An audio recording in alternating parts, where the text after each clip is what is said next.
What's up, guys? It's as I call it, Atlanta Vineyard Day. That's not really that creative, though, is it? It's creative enough. You know what? It's That's creative enough. Oh, that's not really that creative. Hi, Kendrick. Hi, how you doing? Happy Oh, Juneteenth, the day we're Happy recording this. Juneteenth. Yes, Mhm. yes. Talking about all these black shows on Juneteenth. I was Love going that to for say, us. this wasn't even planned. It was just perfect timing. It was Yes. just really well done. I Mhm. am still blown away by the fact that I didn't learn about Juneteenth in history class. Right. Isn't that crazy? There's so much like huge American history that they don't teach us just because they're like, oh, we got to get through George Washington. We got to get through this and then. I'm like, there's so much shit like no one remembers, but like we have to be taught so much after we leave school, and it's crazy. That's what, like, I would have paid way more attention in school if we got the real history of America. Mhm. It's crazy. Like the erasure of Black history is so nothing is more American than Black history too. Okay. So it's just crazy. Like when I was in my 30s is when I learned about Juneteenth. Wow. Yeah. That's how it is. Sad. That's how it is. Like I know so many people. I know because like it's one of my absolute favorite like TV projects ever. Watchmen on HBO. A lot of people didn't know about like the Tulsa Race Massacre until they watched that show. They were like, "Is this a real thing?" And like, of course, they all looked up and it was like, "Oh shit, this like actually happened in American history." And it's like, "Yeah, it did." And it did. It's a crime that we're not taught it in school. That's just it's what we're learning is fiction. Right. If you're not learning about it, you're learning fiction. It's like rewritten, whitewashed history. It's and like sad. I remember when we got to the slavery part, that wasn't really touched on too much. No. They like to like skirt over that one. Yeah, and it was always like in the background of like other stuff. It's like, Yeah. oh, this rebellion and this kind of thing. It's like, yeah, like kind of skirting over some stuff, but okay. Yeah, like we really should dig into that, okay? Yeah. It's ludicrous that we don't teach it. Here at She Speaks Bravo, we believe that Bravo TV is a great form of self-care and therapy. I mean, look at me. I've been using it for over a decade, and I'm a complete mess. What is this, honey? I love that. I'm Emily. Every week, I recap the latest episodes of your favorite Bravo shows, from Housewives to Vanderpump Rules. We need to get more cosmopolitan. Hot teeny. So if you're not already subscribed, get subscribed and hit that notification bell so you never miss an episode. All right. Let's get into this whole... I think let's start with Martha's Vineyard per usual, even though by now I know anyone listening or watching is watching Martha's Vineyard, because I think we've done a very good job convincing people of it. Yes. Loving. So another great episode. Another great episode. Let's get into episode... Was this episode 7? Yeah, it was. 7 of 8. Yeah, which is 7 of crazy. 8. Give me 15. I knew that was going to happen. I knew it. I had a feeling in my soul. I'm like, they're going to... Any second now, they're going to say, on the season finale, I'm like, okay. I was hoping for 10 at least, because I was like 10 I feel like isn't pushing it. That's like a normal first season number, but that's like Housewives numbers. Yep. So then we got 8 and I'm like, okay. I know. We only got 6 what were they called? Queens of R&B, so at least we're winning a little bit. Yes. I hope they see the value in doing a reunion. Yes. Because there's a lot they should do. Oh, I have a lot I want to talk about, but they're not going to do it, and I hate that. At least like surprise us, do a Watch What Happens Live or something, like give it to us. I need it. I agree. We need it desperately. So we start with Shanice out on that balcony with her tits out.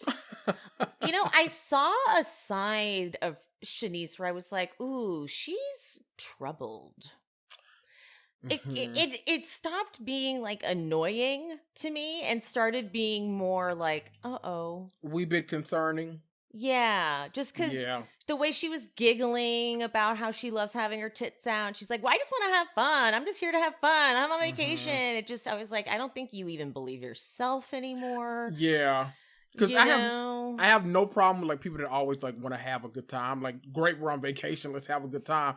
But hers seems to be like no matter what. So like she doesn't care like who's around, whose feelings might get hurt, who might get uncomfortable, and that kind of stuff. And that's what's a little off-putting about it, because it's like, if you know that like you're gonna make a lot of people uncomfortable with something. Like Jasmine wanted to make a much bigger deal about the tits being out than she did, but she was like, you know what? I'm not gonna pile on. She has a whole thing with Alex. Instead, I'll just throw everybody under the bus and we'll get that cracking. So appreciate it. Yeah.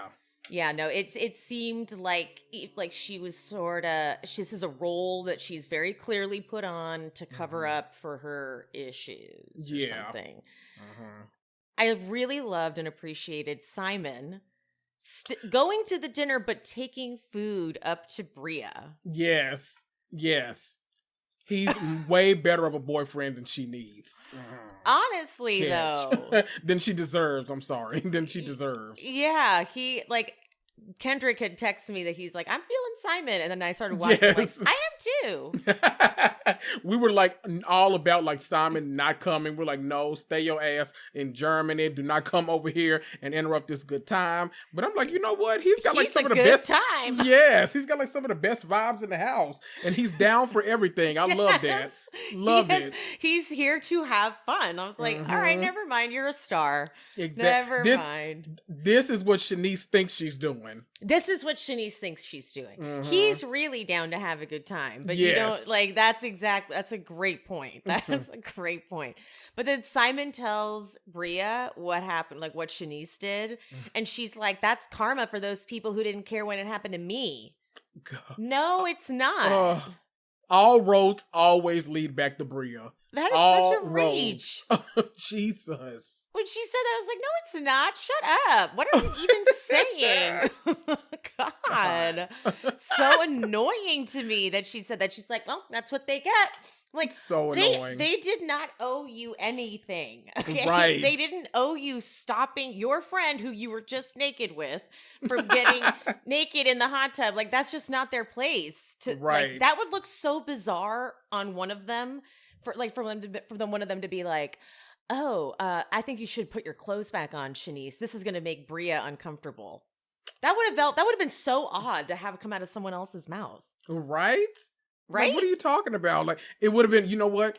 It would have been hypocritical too, because everyone gave Silas all this kind of shit about walking past Bria's bedroom to tell everyone else her dog pooped on the floor, her dog pooped on the floor. But for some reason, she doesn't want to go to like the main parties and tell them, hey, I hate that she did this or whatever. It's like, what? No, you don't get it both ways. Victim and villain, I'm telling you, every week. Yep, victim and villain.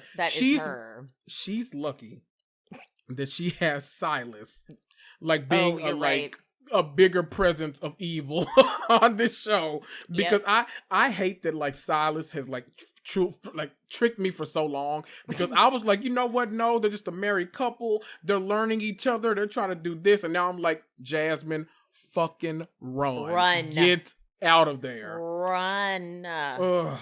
Run. She does this thing, Shanice, where she flashes her tits and she's in the truth booth. And then she does this thing where she's like kind of nervous. She's like, am I the drama? I'm not the drama. And then it made me go, oh, are you just doing this for camera shit? Like, is this just to make sure you're on the show? Okay. So I'm still perplexed by her, but it seemed sad this time. Yeah. Like, it just seemed like such a desperation to like be this type of person. So, you know what? Maybe it's that I feel something about like, because we really got a glimpse into it this episode in particular. The girls that worked for Playboy, I feel like a lot of them have like very like particular insecurities about stuff. With her, I think that she really thinks that like, okay, this might be like my way to some security or my way to like make a name for myself or whatever the case is. I don't know what her goal is, but it seems like this like reality TV is her way to get it, and she knows that because she has to always leave to go work, every time she's here she has to like make a statement to where she knows she'll get on camera. That's it was just, she was like throwing out every trick in the book, right? You know, so it went from being like, ooh, I don't like Shanice, to like, ooh, do you need therapy? Yes. Yeah I do. Jasmine's so obvious when she's like, have you talked to Alex? Have you? Oh, you haven't? And she's like, but Shanice is so obviously not. And she's like, I'll talk to him tomorrow. We're not going to do it right now at the table in front of everyone. But Jasmine just keeps going and brings it up. And then Then Preston says, you said people aren't fair to you usually, Shanice. And she goes, I feel like people are just like judging me because I want to have a good time. That's not what it is. Right. And now I'm back to being annoyed with her again. I'm like, that's not what it is. Right. Like when you belittle it down to like, I'm just trying to have fun and you're not. It's like, no, you do things. You do things that you're not looking at yourself. It's so toxic. Right. Especially coming off of this like past episode, like clearly the girls like want to have fun. We saw the girls night. It was the funnest episode like of the season. They had a ball. Like, no, it's not that you want to have fun. It's that you want to have fun no matter who you make uncomfortable with the fun. Exactly. That's what it is. It's like you do it to antagonize people and then you're like, everyone just judges me. Mm-hmm. I'm like, okay, that's so toxic. It's so toxic. But Jasmine, okay, she fully was like, Shanice isn't going to take this, so I'll do it. And she goes, and like Alex, in the whole Googling situation, right? Ooh. And then she goes, I just wish you had asked me about it. I'm like, no, Shanice, you just wish you had Shanice about it. She's all over the place. She's all over the place. Right. But I did end up, honestly, and I'm shocked that this was how I left this moment, was I actually kind of felt bad for Alex. Because I was like, hold on, this is the wrong way to go about it. Yeah. Especially since we find out in a flash, like, that we never saw, that they all were talking about it in the kitchen. Yeah. So I was like, I kind of feel bad. Like I do. And he's so precious and delicate that even though he was totally judging Shanice, he's like, I will not be accused of this. And I'm like, well, technically you do deserve it. But right. But I did feel kind of bad because finding out that all of them had a conversation about Shanice being able to tell her story and her side of it. I still think he's not admitting that he fully judged her based on just seeing the article. Right. That's what he's not owning up to. He's not, and he makes it seem like he does, but I still think that kind of was a, let's move past this kind of thing. I don't like the heat on, because he's not good with having the heat on him. We've seen him like be pressed a little bit a few times, and I think he wants the heat off of him at all times. And He's one of those people.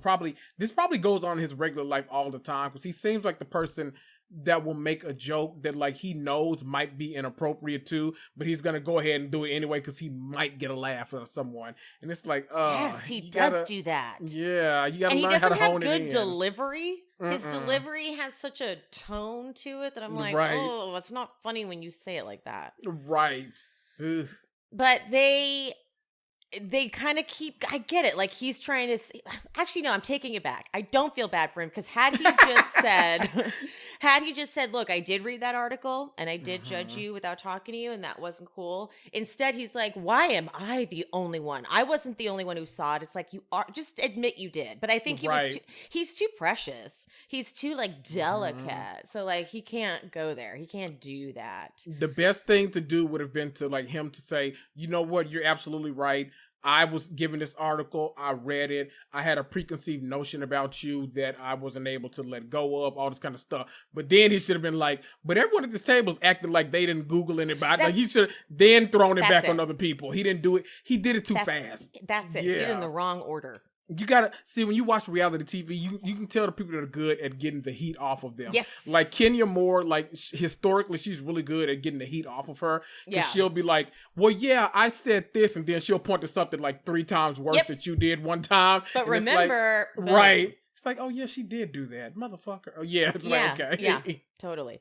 Jordan, though, goes, she's like, you brought it up and made it an issue with all of us. And my thing is, why are you doing it now? And I swear she meant on camera.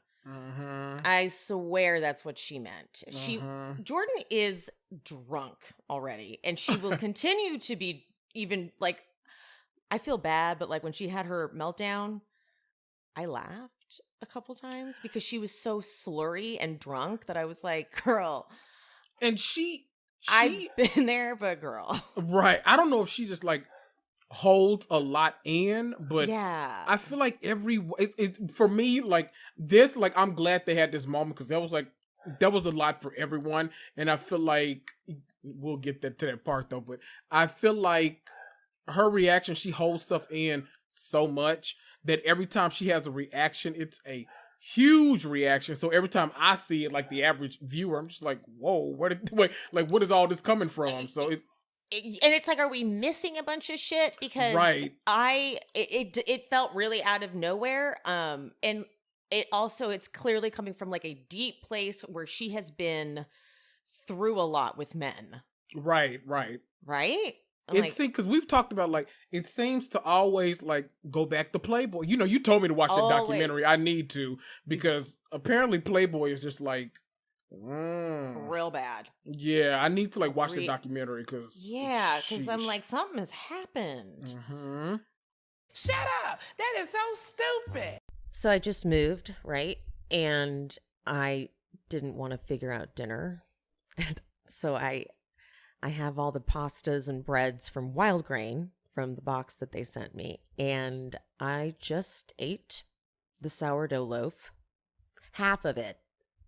Not like that's any better, but I just ate the sourdough loaf with vegan butter for dinner.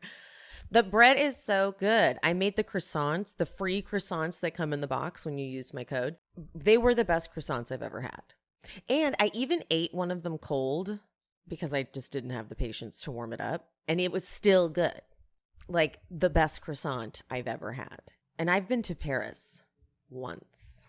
The thing about Wild Grain is if you're craving fresh, delicious, easy meals, go with Wild Grain and get their bake from frozen sourdough breads, fresh pastas, and artisanal pastries delivered right to your door. The thing about Wild Grain is it's the first ever bake from frozen sourdough breads, pastas, artisanal pastries.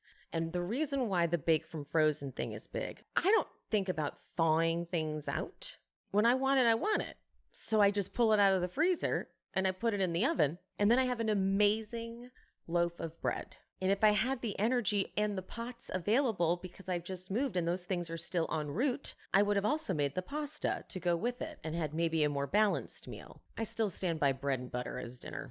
Unlike your typical supermarket bread, and unlike your typical supermarket bread, Wild Grain uses a slow fermentation process that's way easier on your belly, lower in sugar, and rich in nutrients and antioxidants. So what I did last night was healthy, is what we're saying here. Every item bakes from frozen in 25 minutes or less. And you don't get bored with Wild Grain because they're constantly adding new seasonal and limited time special items to try. Plus, for every new member, this is great. Wild Grain donates 6 meals to the Greater Boston Food Bank, so you can eat good and do good all at the same time.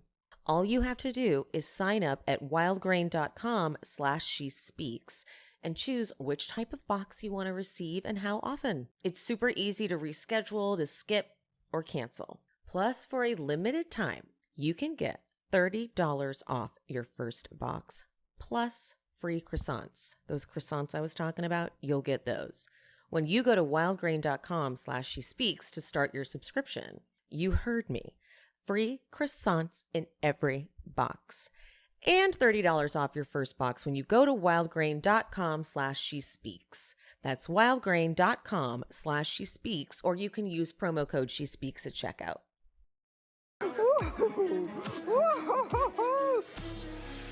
Jason and Amir, though, did such a good job, like, bringing the group back together to, like, calm that moment down at the... Yeah. They're calling it a brunch, but it was a nighttime. It was dinner, right? The outside thing? Uh-huh. I think it was daytime. They might have Well, been. They probably were shooting setting. so long. Oh. Yeah, they're like, the sun is setting, and I'm like, wasn't it brunch? But it doesn't matter. But I love Simon giving Bria the rundown. Like, I like him going back into the room, being like, so, you know, what did you say? It's like she was asking if Alex did research on her. And I'm like, I love the interpretation. I'm like, yeah, I guess that's the right word. Right, there you go. Sort of the right word. Good job, buddy. But all right, then the meltdown that Jordan has. She's so clearly, I mean, okay, so they're coming off of Alex calling her thick.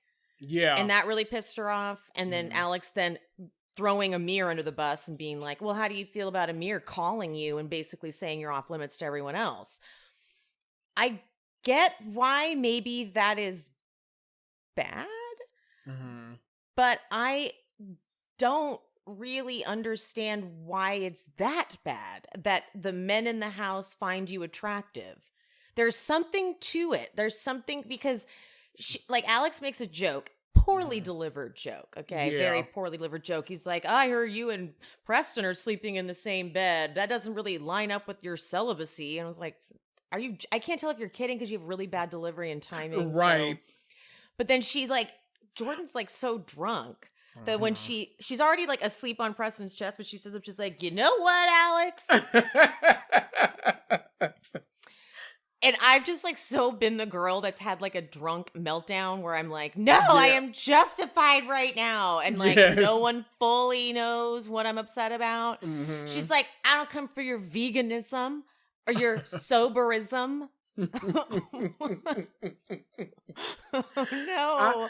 It's bad because I think most people took it as a joke simply because like even if you didn't know like anything behind it, we know Preston is gay, like openly gay. So like the joke is that, one, that y'all aren't sleeping together, but I don't know. So like it has to be something else too, because it feels like a lot of things that people say like really trigger her. So I think that this would be something great to work through like with a therapist on camera so that like everyone can kind of see like what it is, like that your thought pattern is, what you've been going through and stuff like that. Because right now, as a viewer, I just feel like I'm kind of in the dark because I don't always understand. To me, but I've been saying this since episode 1, she tends to have like really big reactions to everything. Like this one was like regarding her like sexuality or her celibacy and stuff, but like everything else has been just like something else, and she always kind of has to. But why do you and this and like it's always really big, and I'm like,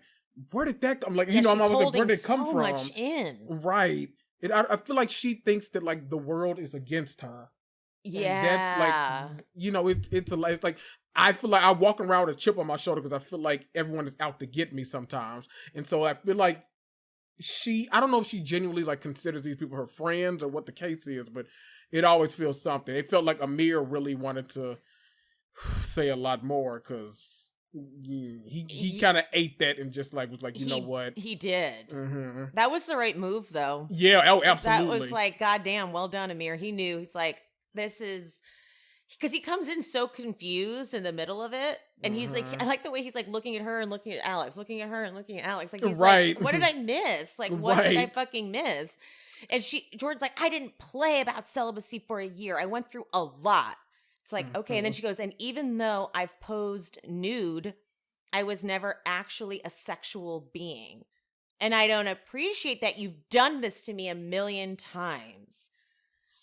I'm like, this is you have such an issue with the fact that you have posed nude, I think. Yeah.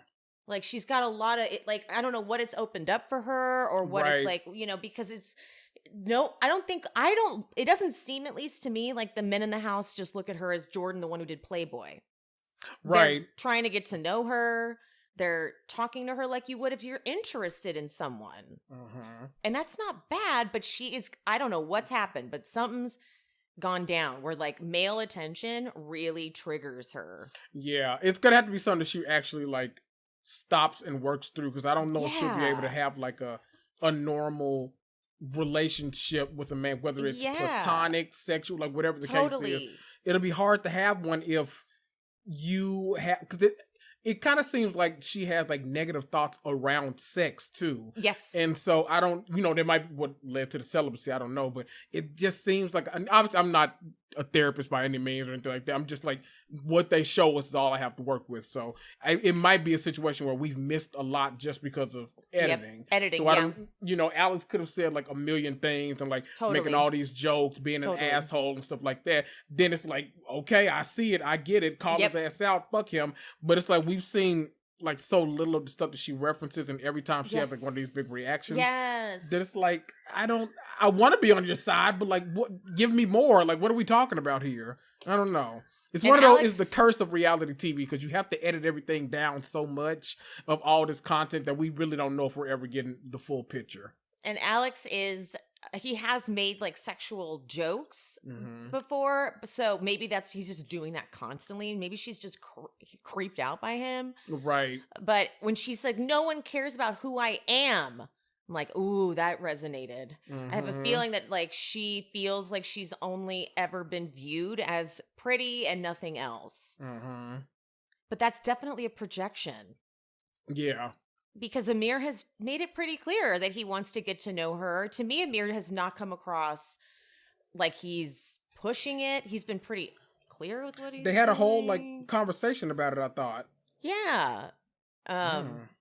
Jasmine finally is the one who just like gives her a hug and lets her cry. And I like again, I've been this person where it's like you're just really drunk and you end up in like you can't get out of it, and like you just have to sob your face off. Yeah. I had no idea how she was going to handle it the next morning, because I was like, is this going to be something she's just like, okay, guys, sorry, I like, but no, she feels like she needed to do that and needed to get it off her chest. So I'm going to go with maybe we're missing a lot due to editing and it only being 8 episodes. That's what I'm willing to go with that. Yeah, but Amir, when he goes outside to call his friend to tell him what happened, 'Cause he's I wanted pissed. to hug him. He was like, "What did I do wrong? Like, I just got screamed at because and that's Alex's fucking fault. Alex threw your ass under the bus, and Everything is always Alex's fault. You everything fucker. is Alex's fault, truly, because like he's the one who threw you under the bus.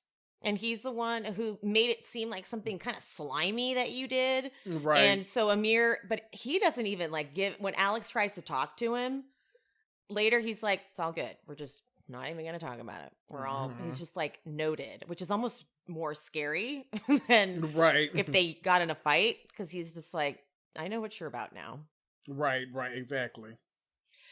Jordan and Can Amir. I say too, it's weird too that there was a statement that Jordan made where she said something like, "You," what did she say? You like telling them that you like want to get to know me in that way affected how they got to know me.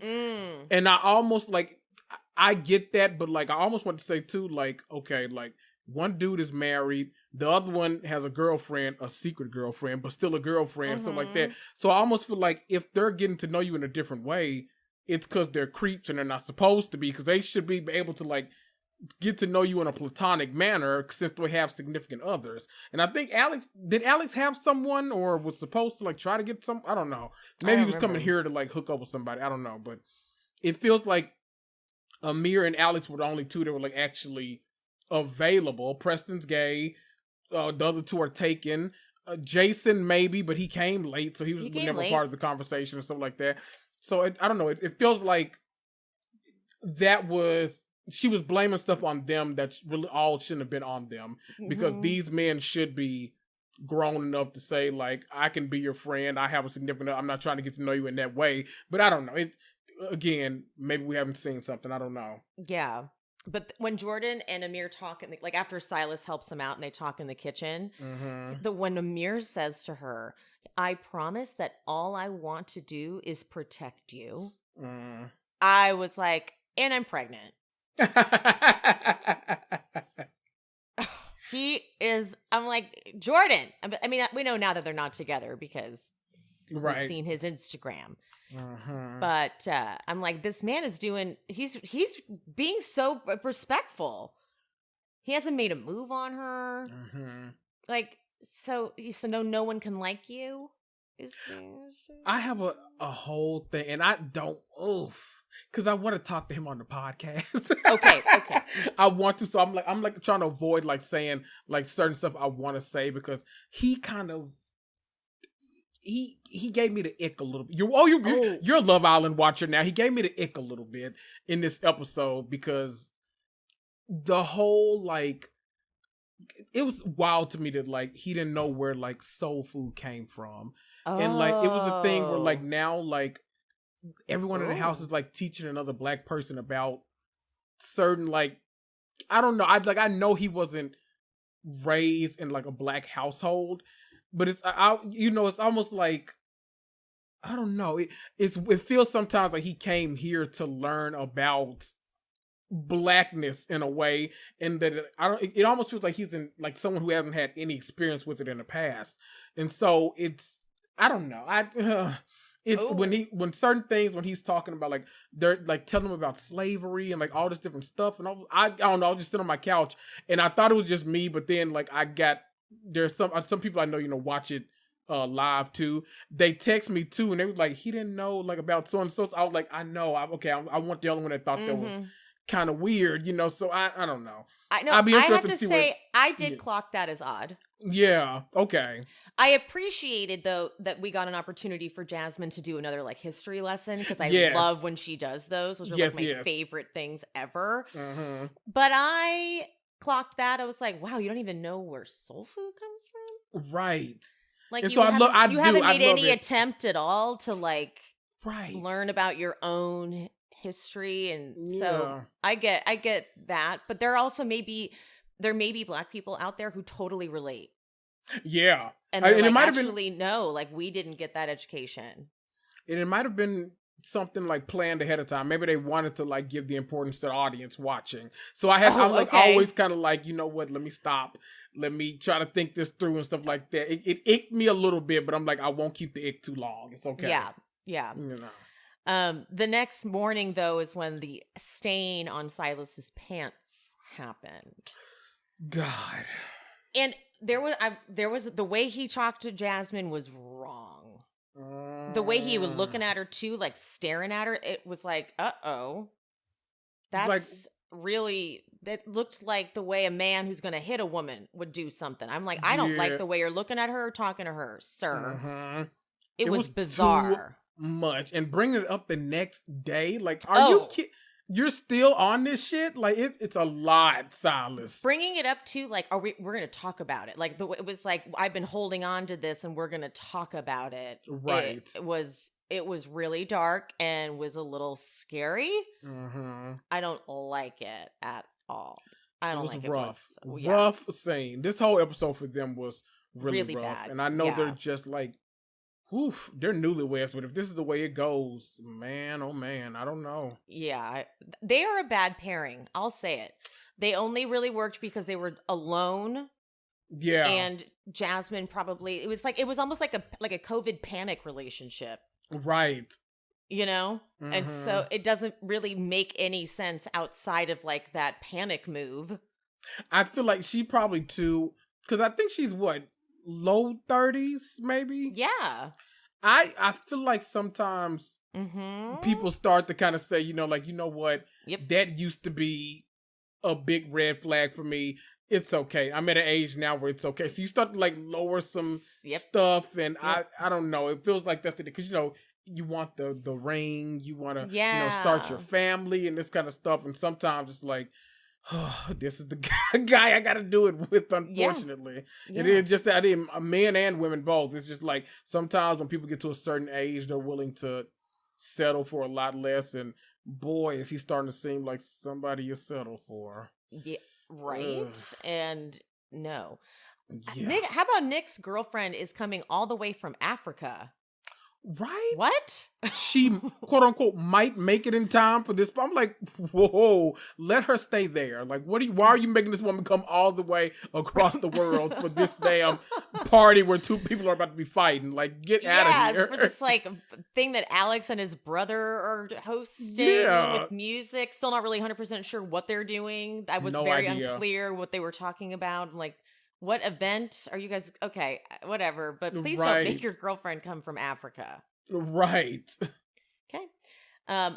Simon really crushed it in his green outfit, giving Versace. Oh, yes.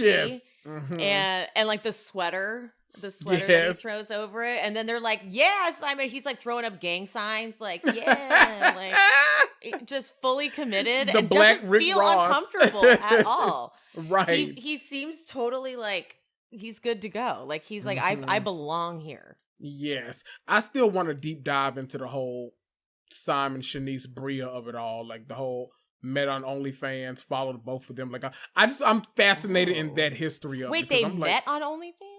So that's what I've been. So I think they like, I think he followed both of them on OnlyFans, maybe. Oh. And that's like the thing. I don't know. So Oh. yeah. Okay. Mm-hmm. All right. I want to know a lot more about that. That's the like spinoff I want to see. That is, yeah. I love Silas giving us a history on Pride and Stonewall. I love that we get these little history lessons just built into the show. It's lovely. Yes. But then he gives the guys a task to make up a dance routine in 5 minutes, and Simon is so into it. Yes. He has no embarrassment over his dancing skills. He's like, I'm a good dancer. I know this about myself. Yes. And good fucking time. And then they're like, okay, guys, 5 minutes is up. And Amir's like, this is the moment we've been preparing for. This is our moment. And they're about to go. They're about to perform it. He's like, God's got us now, guys. God's got us now. So fucking cute. I need to like make this content. I need to write it down while I'm thinking about it. But I love that on here we get this like boy band moment, and then on Atlanta, like right before it, we get Marlo talking about everybody's looks, and she's like, "When you put us all together, we're like a broke ass girl band," or something like that. And I was like, "Yeah, kind of." Totally. I can see it, Marlo. I can see it. I like that anytime they do a cheers, like to do shots or whatever, Jasmine is and would be the girl that's like, eyeballs, everybody. Right. Eyeball.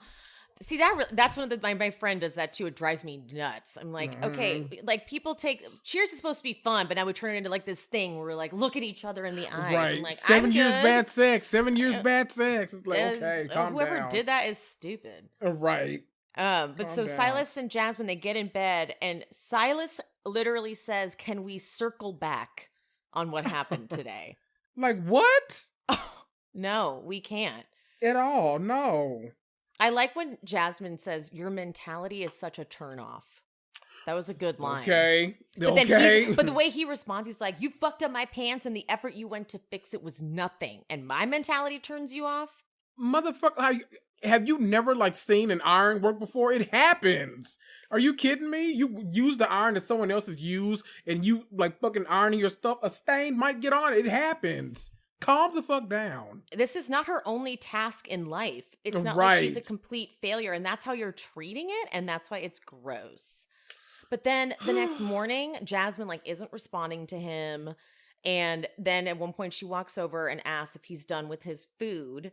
And he says, "I don't like bread and potatoes." And she goes, "Potatoes aren't bread, though." And he goes, he goes, "Starch.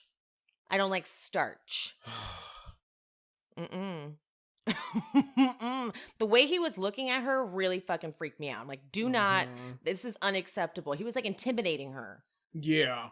It was like one of those things, like, because I felt that, like, every time she would, like, say something, he'd just, like, look up from his phone or something and look back down. It's like he was remembering the cameras were there, and I hate that kind of stuff. Yeah. Because he's like, I don't want to put, like, physical stuff out there. Yeah, we're but not. It feels like even, like, I would say something to you if these cameras weren't here. And it's like, Don't like it. Don't like it. No. And I really hate that when Silas posted on Twitter or something about like the way I talked to my wife was not acceptable, and then she replied like, "Good job, honey. It was a tough night" or something. I'm like, no, no, real dark. Plus, anybody that doesn't like potatoes, get the fuck out of here. That's a red flag. For me, especially, that's a major. Like, they called me potato head as a kid. Like, I love me some potatoes. I do like, too. Oh my god, I don't care what form. I love potatoes. Get out of here. You don't like starch. Who the fuck are macaroni? Who are you? There's all the best foods have starch in them. Exactly. He was just doing, it's like you're just doing anything you can to make Jasmine feel like she's not doing her role in the relationship correctly or whatever. So, bye. Yep. Hate it. One of my favorite moments though was when the three guys go into Preston's room and start like trying to pull the covers off him. And he's so funny. He's just like, you guys are stupid. Because he had some tight ass little tighty whities on under there too. Did you see when he was like walking to bed? I was like, who is that? Lord. I love him. He's such a star. Love him. All right. Well, thank you, Martha's Vineyard. Let's hope that the next season is a divorce. In 15 episodes at least, God. At least 15, a reunion, but let's hope that they come back and it's like, Silas and I are divorced. Yes. Because Jasmine is a star, for sure, Mhm. but she is trying to, like, fit herself into this relationship, and she's realizing, like, I don't necessarily think this works for me anymore. Exactly. So let's hope that that's the case. But anyway, let's go to Atlanta. Atlanta. Shut up. That is so stupid. Are you done cycling through endless amounts of trending skincare products that all claim to smooth wrinkles or firm skin and give you a youthful glow, but they don't really deliver results at the end of that bottle? Well, support for today's episode comes from OneSkin, founded by a team of 4 female PhD-level longevity scientists, with over 15 years of experience studying the biology of aging. After testing thousands of peptides, they discovered OS1. The OS1 peptide is scientifically proven to target aged, also called senescent cells. The main source of skin aging, and actually reduces the biological age of the skin by several years. You heard me. Their flagship product, OS1 Face, is clinically validated to improve firmness, fine lines, and overall tone and appearance. Unlike most skincare products on the market, OneSkin works deeper than the surface level and is designed to promote healthier skin from the inside out. When you have healthier skin, you have better looking skin. Is your current skin regimen clinically proven to reverse the molecular age of your skin?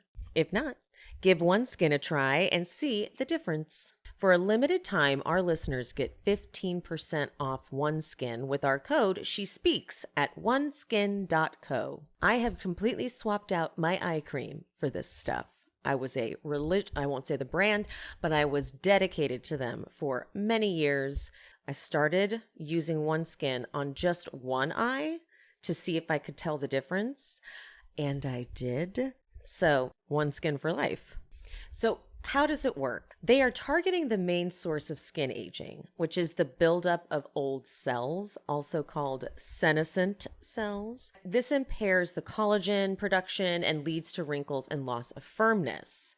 The scientists spent 5 years and tested almost 1,000 peptides before they landed on OS1, which is their proprietary peptide clinically proven to decrease the levels of aged cells and reduce the age of the skin by several years at the molecular level. OneSkin is for everyone that wants to prevent or reverse the signs of aging with a groundbreaking approach. OneSkin addresses skin health at the molecular level, targeting the root causes of aging so skin behaves, feels, and appears younger. It's time for you to experience a new skin health routine at a discounted rate today. Get 15% off with code SheSpeaks at oneskin.co. That's 15% off oneskin.co with code SheSpeaks. We only have one body, one skin, and only you can choose to make it better. Age healthy with OneSkin.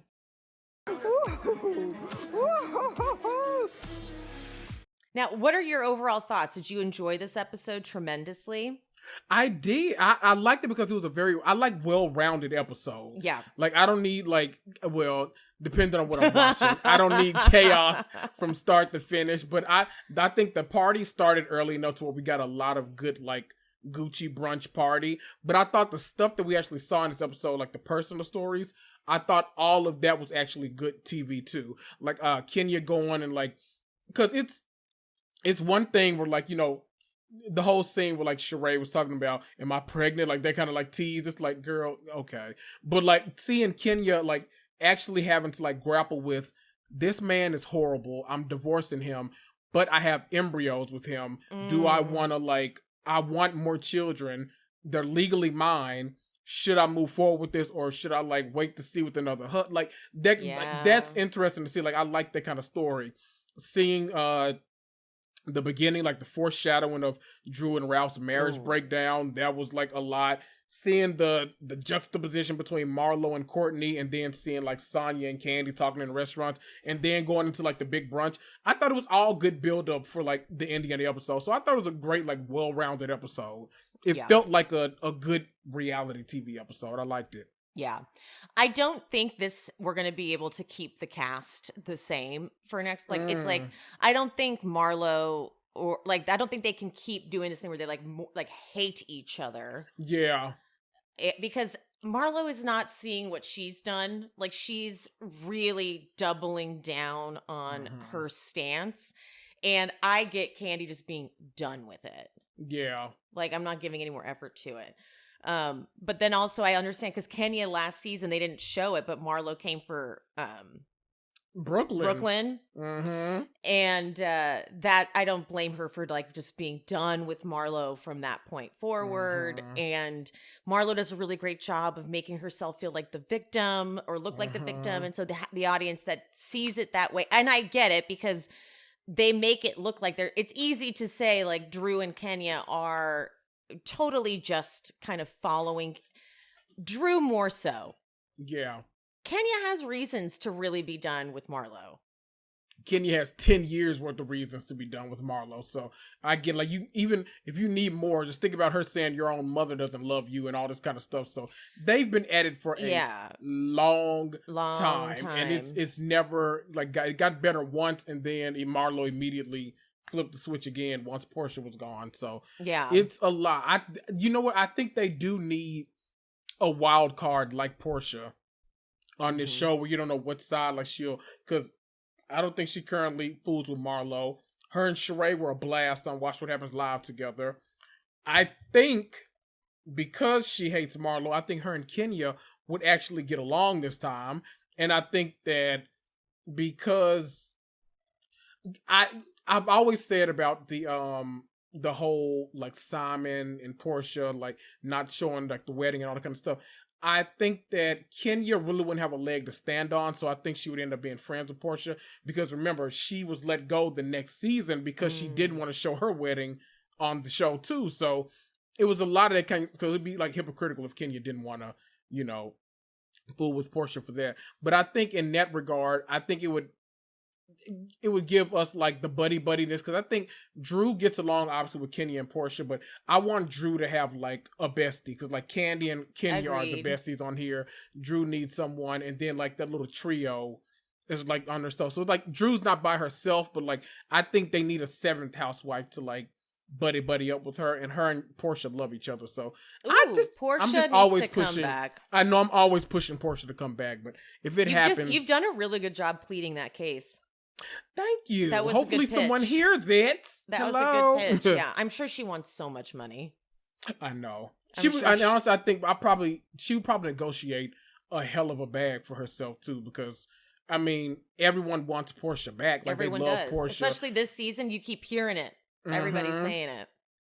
I think it's good. Plus, it's a thing. I want to see her life, like this whole like big married, incredibly filthy rich money. Like I want to see it. I do. I want to see like I want to see more African culture like on the show. I want to see his like culture. I want to see how she's integrating into it. I want to see if his family truly likes her. Like there's a lot of story right there to tell. He's got other kids. She's got Pilar. They've all like mingled in together, seemingly loving. But I want to see, you know, he got other baby mamas. I want to see how you know, yes. like, what 3 ex-wives before Portia. So yeah, I need all of that on camera.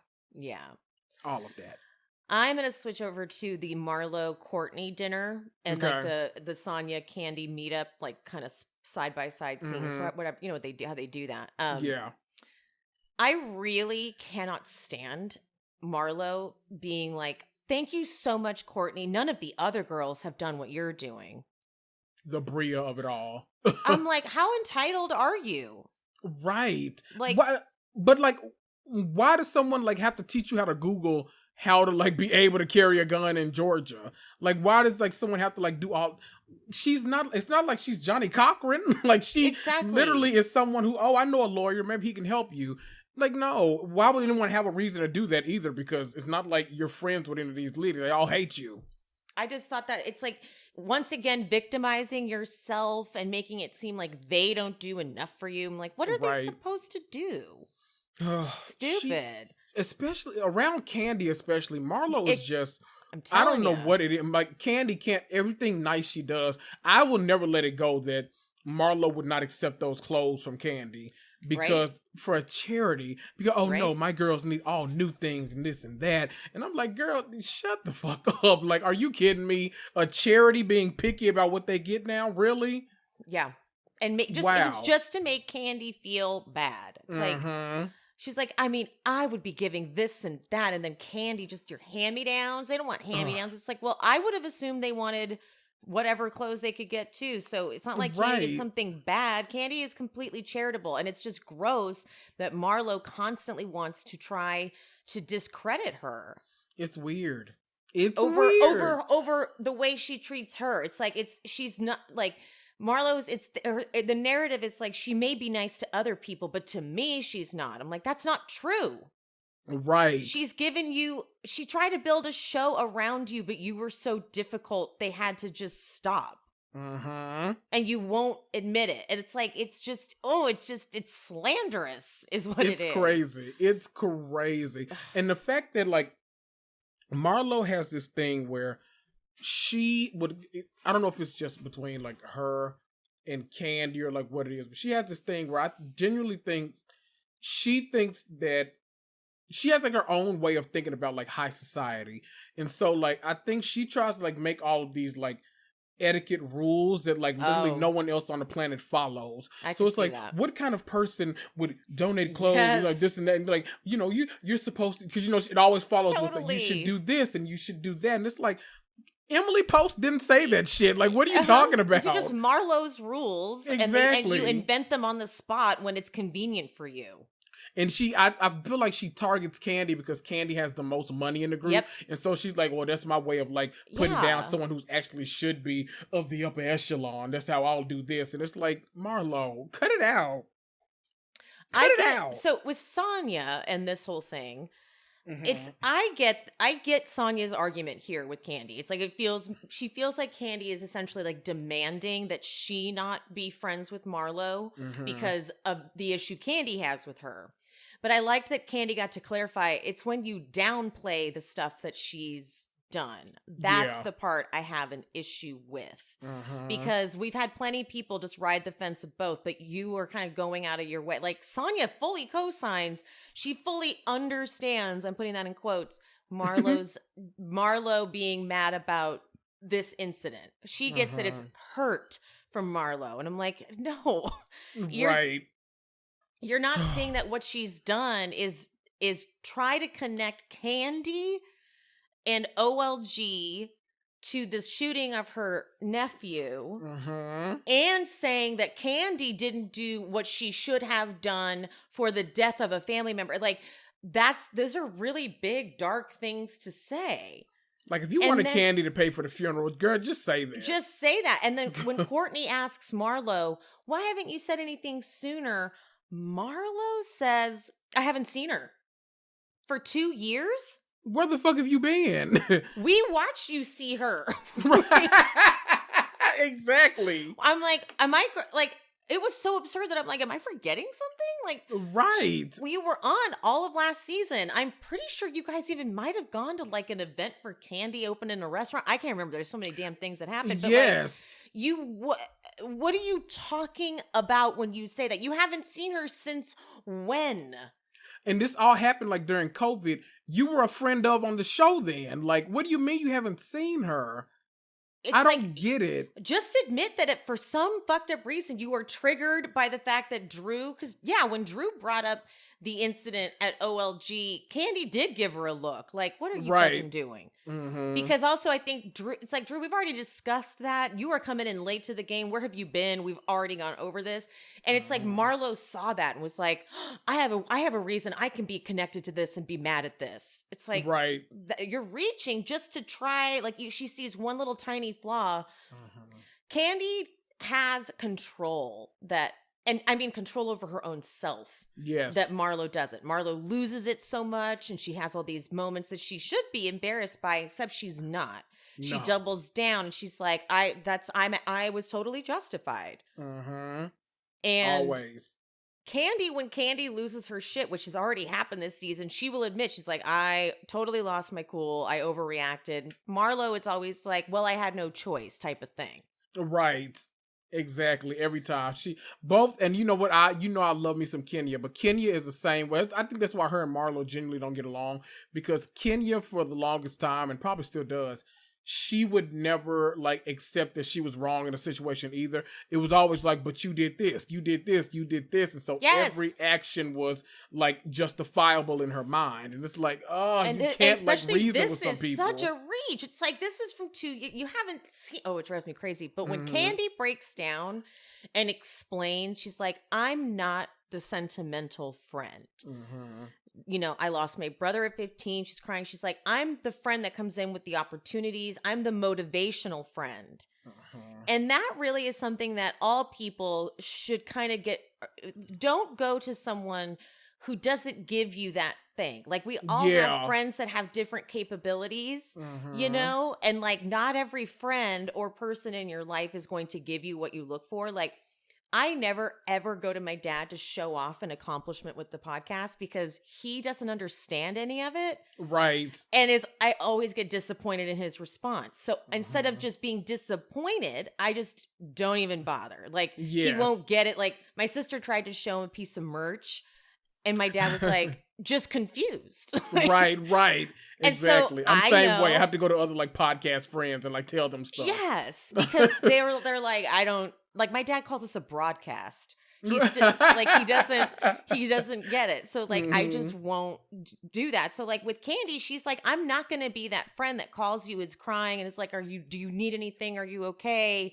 Yep. But Sonia is so weak in my opinion in this scene, because Kandi gets done crying and give this great monologue, and Sonia's like, but at the end of the day, the group is divided.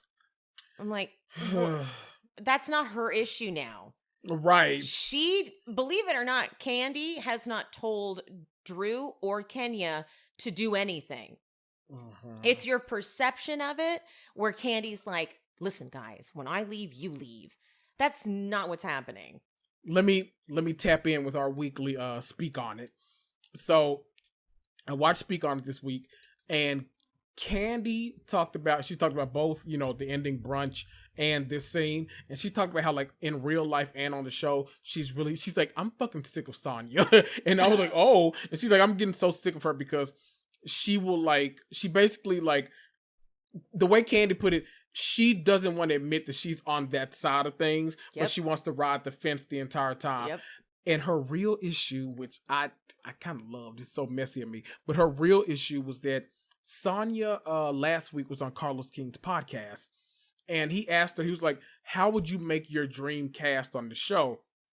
And she was like, well, let me see, I would keep Sheree, I would keep Marlo, and like that. I didn't name Kenya. Kenya or Kandi. Which is weird, or Kandi, or Drew. And so she's like, I'd keep them, you know, and let me see, I'd bring back Phaedra, of course, you know, she was always fun, all this kind of stuff. Well, I guess I couldn't have Kandi then because, you know, I think they got beef and all this kind of stuff. So like saying like all the Kandi was like, you mentioned all these people who you don't even know, you just watched on the show, over people you do know, and this and that and all that kind of stuff. He's like, you're just like a follower and you doing like this. She was like going in on something, like she's getting a little tired of Sonya, and she's like, good. So in your mind, you would think that I would be off the show before you. She's like, do you not read the online comments if you think that you would be gone before? I was like, ooh. So like Kandi is like over the shit with them. I normally don't lean all the way into like sides like this, but I'm full team Kandi on a lot of this. Yeah. Kandi's so practical. She just like, she apologizes when she's wrong. She like, it's always like, you know, the person like, I can see that, you know, I see both sides and that kind of stuff before she like reacts, and like you have to like really push Kandi there before she's there. So like it's easy to be on her side because she makes it easy. She's rational. Everyone else kind of like rides off, everything is emotion based and like all this kind of stuff. So yeah, no, Sonya is bugging me. Yeah. And Sonya thinks that reading the whole Gucci poem that Sheree wrote, Sonya thinks that is going to make Kandi crack.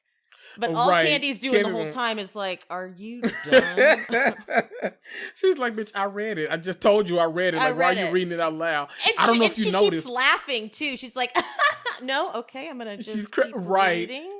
Correct. And I don't know if you noticed too, but like Kandi, when Sonya starts reading it, she kind of looks at the corner of her eye. You can tell she's looking at a producer, like, what the fuck are we doing right now? I was I'm so like, oh. confused. I'm like, she said she saw it, and she said that was funny. Right. And so Enough Sonya's said. like, so let me read it from the top. Nothing. And Kandi gives her nothing. She's just like, Nothing. I'm not doing anything for you here. Nope. Drew's music video rehearsal. Yes. So we already saw the scene where the director was like, is Ralph like in shape enough? Because I got actual like models that do, or like fitness models that can do this shit. And Ralph shows up to this rehearsal. It's so controlling and creepy because Drew has said to him, the way she pitched it was like, you're the producer, like behind the scenes, like we talked about. And he's like, yeah, no, not going to happen. I'm showing up to this rehearsal and making it really uncomfortable for everybody. And I don't know how they managed to even say this with a straight face, but they're like, so it's a good thing you're here, Ralph, because the guy that we cast to do this was double booked. So Ralph, you're back on. God. I'm like, that's not what really happened, right? No. That's not what happened. Then I she love that does he the asked- dance.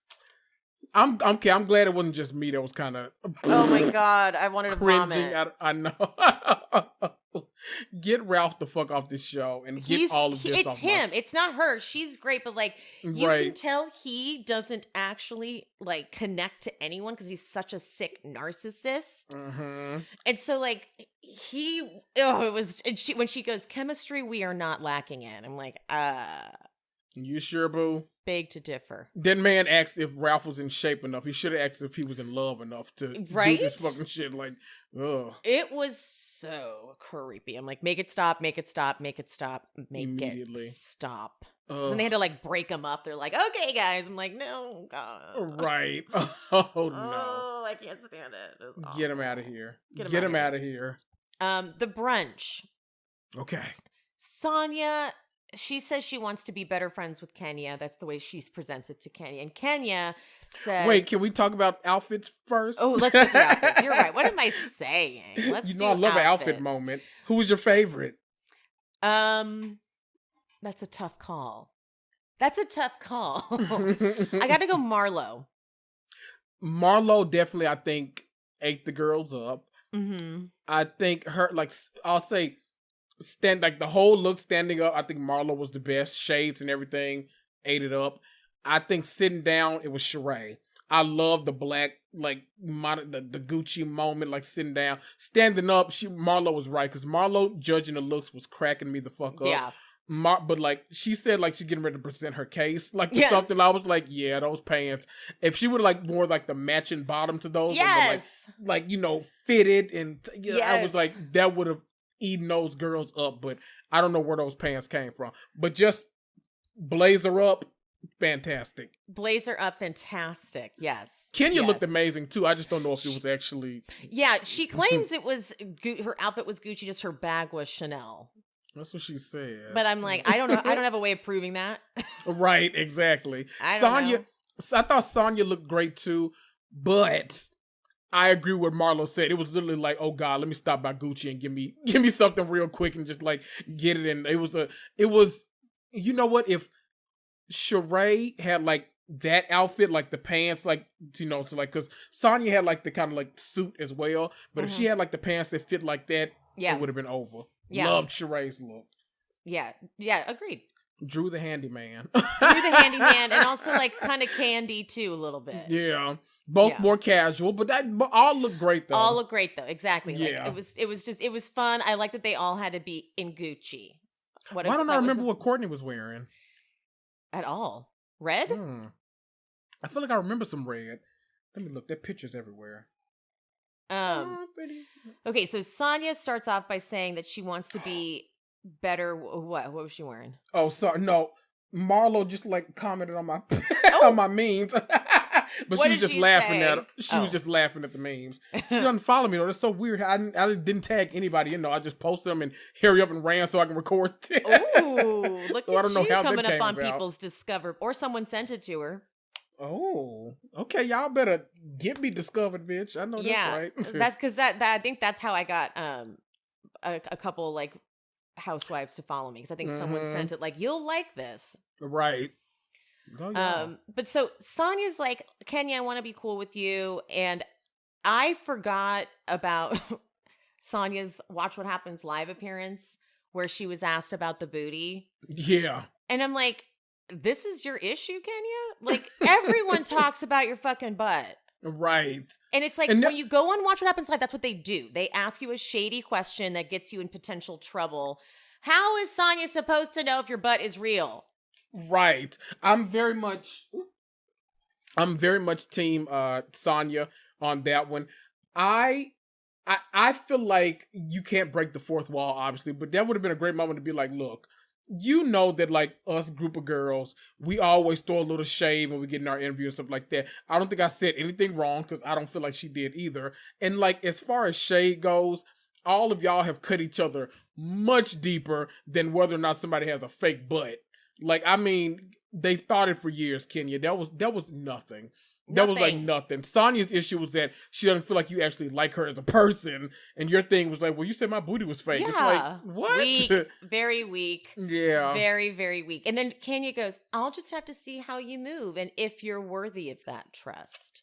And then even Sonya was like, whoa, what? She's like, am I saying something bad? I'm like, Kenya, you know you're being real savage. Yes. This is the part of Kenya I don't like because she kind of does herself no favors because she can come off really like mean and mean girlish, you know? Yeah. And so, I don't feel like Sonya, like I get it, like they all hate Marlo, like okay, justified, Marlo's an asshole, like we get that, but like I don't get where Sonya went wrong in like her friendship with Kenya, because I thought last season they were like, oh, when there was like the whole like little thing with like Ross, but like they apologized, like they made up for that at the reunion, like made up there for was nothing, right? A whole little blip on the radar, but like I don't know why they would have an issue at all, like nothing. I guess maybe Birmingham, but even then, but even that wasn't Sonya's fault. Like Kenya was shitty to Sonya, right? I don't know. I don't get it. I don't know. That's the thing. That is the part of Kenya that does make me sad because she's great TV, but she can be mean. Yeah, and then her stands will be like, well, she had every right to be mean. I'm like, but it's like she kind of gets mad at people for doing the same thing she does to them a lot. That's my critique of Kenya. Because if someone said to me, I'll just have to see how you move if you're worthy of that trust, I'd be like, fuck you. Right. You're like, girl. You're not worthy of my friendship. How about that? Like that's exactly. And Sonya felt like that, but she knew Sonya is so freaked out to have any enemies on this show, and that's not a good way to move as a housewife. No. You know, it like you need a hard stand sometimes, and when it's one thing to be neutral, like to, you know, that happens. It happens at times where it's like I'm on neither of your sides. I'm sorry, right? But Sonya's doing it like at all costs. She doesn't want to be on anyone's bad side. It's like, oh, girl, okay.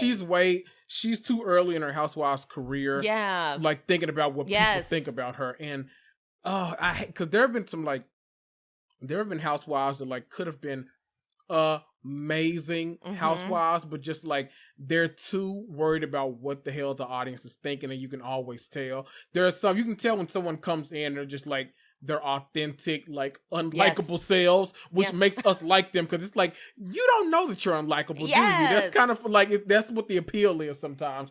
But like I know I used this example on this podcast before, I think, but man, oh man. I think about like season 1 Dorit versus like every season after, and I'm like, okay, I get it. Y'all say like she's funny with this, like okay, yes, wind chime, so chic and all this stuff, the accent and stuff like that. But like outside of that, like what is she doing? Dorit is like an average ass housewife. She's not, nowhere near the top tier. And I'm like, man, had you like she could have like carried this show had she still acted the way she acted that first season. But nope, those fans got in her and she's like, oh no, let me start dressing like everything monogram so y'all know I'm rich, and let me start doing this and riding the fence all the time. It's like, It's so boring. tragedy. All right, so now it's Marlo's turn Yes. to talk, and Kenya starts pretending to choke. And was it Sheree she's doing it to? Yes. And Sheree's like, she's not really choking. There's nothing. I'm like, she's kidding. Right. She's kidding. Sheree's actually kind of funny in this scene. Yes, because she was actually like doing it to her too. Yes. It's like, what is happening? I'm like, what are you? And by the way, what are you doing? Right. What's your tactic? But Kandi says that she wouldn't, like, Marlo, you would not appreciate your name being attached to a murder, period. And Marlo goes, first of all, Drew brought it up. And that's how she starts. And I'm like, see, here's where I get mad at you, Marlo. Stand in it. Right. Stand It's the reunion in all it. over again, where you come to the reunion after a season of like cutting the fuck up, and then, well, you know, as a child, and then this, like, girl, stand up in it. Like, you're gonna be right back to causing havoc in a minute. So here's the logic that you're trying to get at here, Marlo, is because Drew was the one who brought it up, she should be mad at Drew? Like, No, what? she's addressing the fact that you have taken that moment and then turned it into like Candy's, Kandi wasn't there for me when her employee was shot, which ties into what just happened. It's like your logic is not, no, stand in it, say, yeah, you were not there for me when my nephew died, and then let Kandi go, but I was to the extent I thought I should be. But Marlo doesn't know how to just say, like, she doesn't know how to just say, I wished you had paid for everything. Exactly. And my whole thing is, Because she's embarrassed to admit that. Right, exactly. Because she knows it's wrong.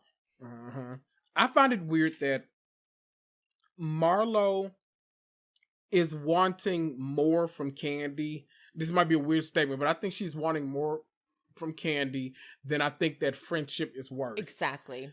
And it's like, I get it, like, y'all are castmates and all this kind of stuff, but I've never thought of Marlo and Kandi as besties. Close. Exactly. So it's like, okay, you told me this stuff, I've comforted you in the scene, like this and that. I get it. Like, would I have like sent a flower arranged or something to the funeral? Probably. Or like paid for some chicken for the repast? Probably. I'm not paying for the damn funeral. I'm not like going above and beyond what you think I'm like, no, like I'm doing what like a normal person at this friendship level would do for you. So like, I don't get the whole, I get it if people say like, okay, Kandi didn't seem as compassionate as she could have been. Okay, well, she maybe doesn't react like that. You can't like police how someone reacts to a situation. So Marlo, it's all weird to me. I don't know. Marlo just doesn't know how to admit, like, I actually do feel entitled to your money. Exactly. Because she's jealous of Kandi, period. She's so jealous of Kandi. Has been since season 4. Yeah, but because she says Drew's the one who brought it up, now Drew is talking over Marlo, and so is Kenya. And Kenya does the lies. Iconic, yes. And so then Marlo's like, I'm gonna get up and go, and Kenya goes, toodles, bitch, like I need your respect, bottom rung bitch. And I went, uh-oh. Now the audience is gonna be like, Kenya's so mean. Right. And I think it's actually kind of interesting, I just thought of this. The fact that they edited out the really bad stuff Marlo said last season. Yeah. And they are not editing out anything Kenya says to Marlo. But see, that goes back to our theory. They're trying to give Marlo a redemption. Yeah, they are. Huh. That goes along with it. The fact that everyone who was at that, like in real life, everyone heard Marlo say some fucked up stuff about Brooklyn, and they didn't show it is a choice. And then to like keep that, because that's important context. Right. For Kenya's hate of her. Very important. And I wonder, I hope like at the reunion, Kenya brings it up because I feel like Andy or somebody's going to ask like, Kenya, what's the root your of issue? you and Marlo? Yeah. And I hope she brings that up because it'll force the like editors to actually put in that clip, never more unseen footage or whatever. And we love that. So give it to us. Give it to us. But right so now. Drew has been like talking over everything Marlo says. Marlo finally just walks out and Drew goes, see, that's childish behavior. I'm like, girl, you are the childish behavior in this situation, girl. Like Marlo isn't childish for that. You are. Right. Drew, you're wrong in this equation. You're ridiculous. But so Sheree runs after Marlo and Kenya's inside that's saying the bitch sold her pussy for a bag. And meanwhile, Sheree's like, just come back inside. It'll be fine. I'm like, it's not. It's not going to be fine. But then here comes Sheree. She comes in and she tells Kenya, like, she's like, Marlo's right behind her. She's like, Marlo is back, but she doesn't want to speak to you. And Marlo is like right behind her. She's like, and sure she goes, okay. Okay, fine. I won't talk. So then Marlo explains, she's like, this isn't about how you weren't there for me. I'm like, yes, it was. Right. Then she goes, just condolences, because I would have been there if that was your nephew. So, what is that about? Right. It's not about her not being there for you, but you just said you'd be there for her if it happened to her nephew. So it is about her not being there. Like, you don't even know what this is. You did not think this through enough because you are not making sense. Nobody knows what it's about. Marlo doesn't know what it's about. No, she proved it right there. No. And then Sonia tries to translate, and Candy's like, you better not. And Sonia gets loud. I don't like how she gets loud. She's like, but that's what the issue is. The issue, you can't think it's about this. And then Kandi goes, fuck her, and those flowers she was expecting to get. I love this. That was a Rick James moment right there. I loved that. Fuck her and those flowers. It's true, though. Fuck her and those flowers. Like, hello? At this point, 2 years later, get over it. It's like, so it's outta about the flowers? None of us understand. Right. But what is it about? Marlo goes, I'm telling you about yourself. I get you gifts all the time. I think about you all the time. You are selfish. You're a selfish, poor, privileged girl. God. Now, what? No idea. So she goes, I get you give. Usually when someone starts a list, they have at least 3 things on it. But she says, I get you gifts all the time. I think about you all the time. Thanks. Right. Kandi has not done anything wrong. You're trying to drag her for something terrible. Mm-hmm. So no, but I love Sheree in her confessional, like the last part. The producer's like, "So how do you think it went?" She goes, "I think it was successful. We got Kandi and Sonia back together. I think maybe, or like Sonia and Kenya." She's like, "I'm gonna pat myself on the back for that." It's like, take the win, Sheree. I get it. Take the win. She goes, "It's more than half." Right. There you go. I think she knew the Marlo was a long shot. Oh, yeah. Long shot. Mm-hmm. Anytime any housewife hosts an event with the idea of getting everyone together and uniting the group, you know it's just going to be fighting. Exactly. Literally anytime. All right, well, that wraps us up for today's Atlanta Vineyard. Ooh. Join us next week when we talk about the explosive Summer House Martha's Vineyard finale. Ooh. I know, the finale. I'm so sad already, but it'll be good. This whole time we've been thinking that it was Bria and Shanice that got the fighting over Simon, but it's a whole nother thing. It's the Summer Girl. So it's like, ooh, what is happening here? I love that it's going to be like a full fight.